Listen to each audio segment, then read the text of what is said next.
Stay Heavy TV, and I'm sitting here with Ishan, who's currently touring on his solo project. Ishan, how's everything going? It's such a long time and such a change.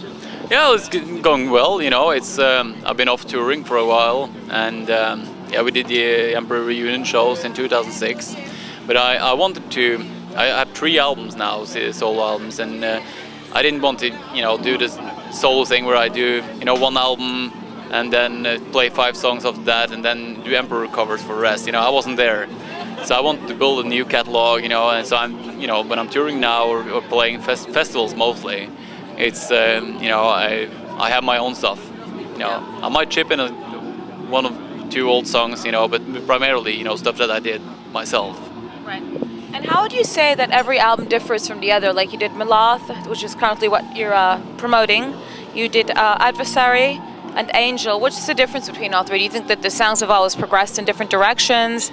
Yeah, well, I kind of view them as they all start with A. Right. So it's kind of, when I started doing the first album, I mean, I wanted to build kind of a new metal platform for myself, kind of post-Emperor.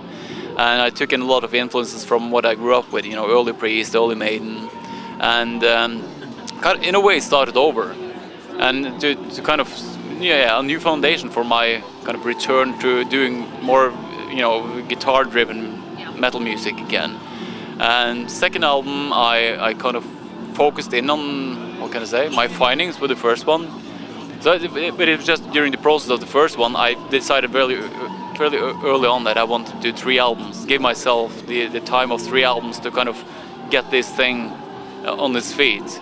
And with the last one after, I felt, that I want to expand on that. So that's kind of diverse from the 2 previous, but kind of a good ending to that new build. I think have fans been very receptive to your new career move? Because I know the last time I saw you with your previous band with Emperor, and now that you have all the solo stuff, do you think a lot of fans have been very it's not appreciative is the word, very receptive towards that? I've been very positively surprised, because when I did my first abroad show in France, on Hellfest, I was thinking, yeah, I'll probably be hearing people screaming for all Emperor songs and all that, but I just have to live with it.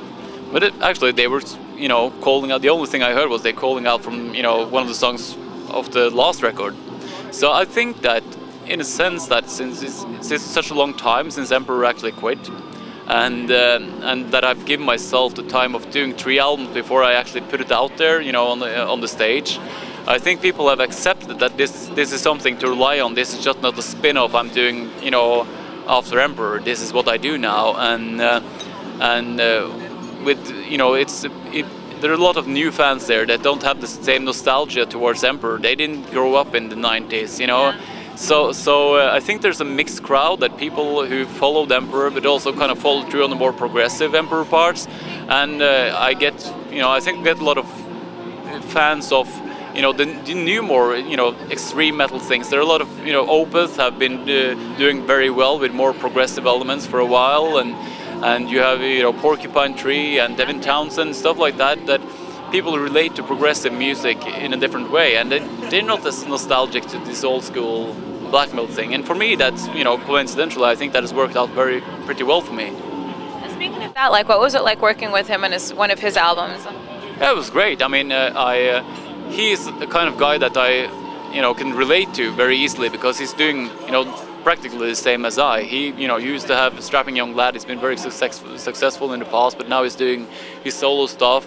He's kind of a do-it-yourself kind of guy. He has his own studio. He's doing production. So like him and Stephen Wilson, Porcupine Tree, and these guys, it's much easier for me to relate to that than the typical 5-piece democratic band, the kind of illusion of that. So he's a very great guy, a very talented guy, and just last weekend we played the same festival in Portugal, and I came on and did the song live, and yeah, it was just very good atmosphere. And what are you doing when you're not touring and you're back in Norway? I'm in the studio recording my new album. That's good. And of course, there's I have a family, 2 kids and everything, so it's pretty, keeping things pretty straight. as exciting as it might sound, you know. Yeah. People, you know, tend to ask me, "Oh, how did you, you know, cope with the sudden success of Emperor?" And I said, "What success? I mean, I think Emperor's success was biggest, you know, a couple of years after we actually quit. So I never really experienced that at all, you know." That came on, you know, after we were done, in a sense. Well, here's a question I wanted to ask you, and this is, I don't know if it's a touchy question, but it kind of bothered me when I heard this. There's this is stupid American program, as all programming in America is stupid, but this really dumb program with this actor that looks, Jonathan or something Radcliffe or the other. They were going to do a movie called Lords of Chaos. What were your thoughts on the film being made? And supposedly he was supposed to play Varg. The guy looks totally gay, by the way. But yeah, I heard something about that, oh, but God, it's horrible. yeah, but it's you know, sometimes I get questions about the Lords of Chaos book, but honestly, I know I'm in there somewhere, Yeah. but I never read it, because I think this whole focus on this unified black metal scene is just crap, basically.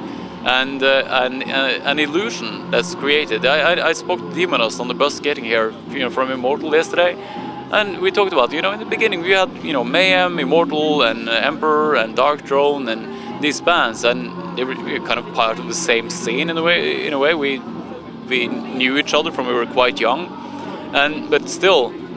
All these bands sounded different. There was no, you know, collective thing about, you know, how it's supposed to sound and how you're supposed to do things. So that was very much, you know, media created, and this whole Lords of Chaos thing and blah blah blah. I mean, it's, to me, if in the sense that if you put it in the black metal perspective, I mean, that's always, you know, the rule has always been to be a very misanthropic and solitary thing, and I believe, you know, Immortal are still doing their stuff, you know, very much on their own terms. You know, Dark Throne, no compromises whatsoever. I do my stuff. I mean, you know, I get that, you know, with Emperor you could probably headline these, you know, whatever. I mean, I've been doing this since I was 16. Next year is my 20th anniversary with Candlelight Records. I'm still doing what I love, you know, keeping the bullshit on a minimal level.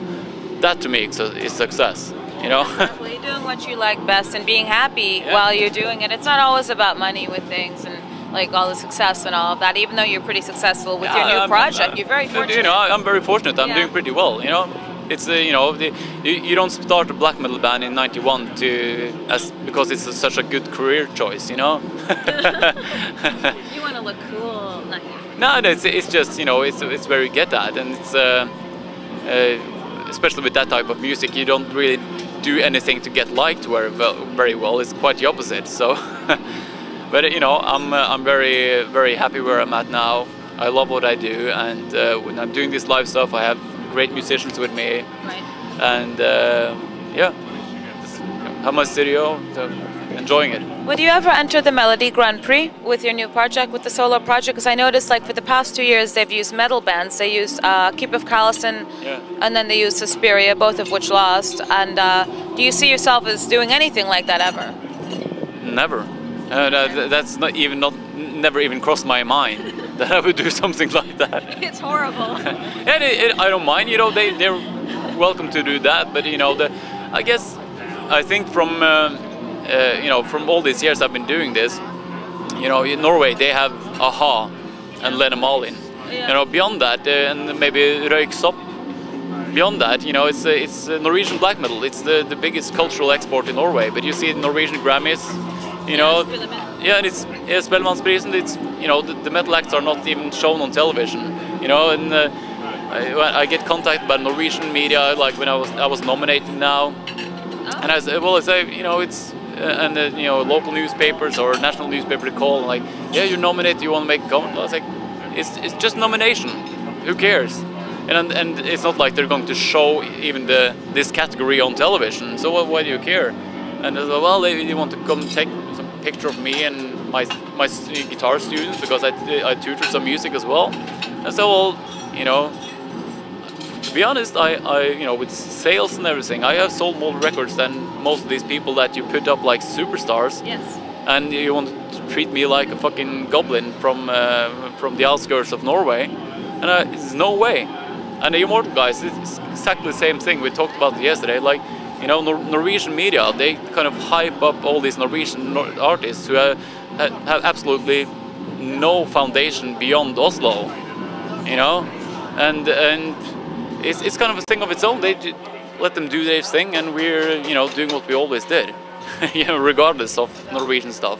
No, it's true. Because I fell in love with Norway, like all the water, the nature. It's like I don't think so, despite the tragedy that happened. Yeah. That's kind of that's to all these beautiful places. But I agree with you, and I like that. That's very admirable. You mentioned stuff about guitars earlier. Did you have your own column in Guitar World, or did they approach you to do something like that? Yeah. And what's that all about?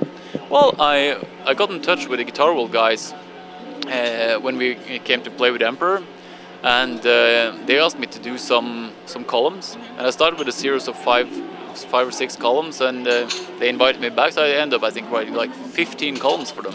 Good. And I think they even came around for one of my albums and did a full feature. They came to Norway from the US and did a big feature on that, so they've been great. And that's kind of an attention, because in this black metal thing, the focus, it's always the image part of it that is always focused on.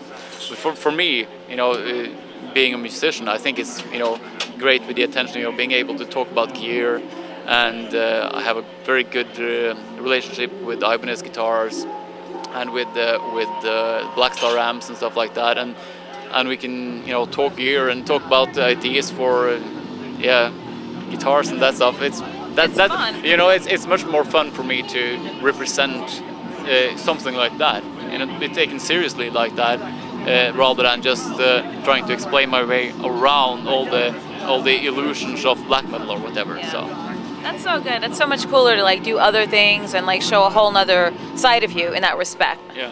Because there's so many fans out there that just see this, or this. They don't see that. And guitars are pretty nerdy, just for those of you watching this that don't know it, but in a good way. Yeah, nerdy is good. Everyone likes a nerd. So if fans want to know when your tours are or buy your stuff, do you have an actual website they can visit?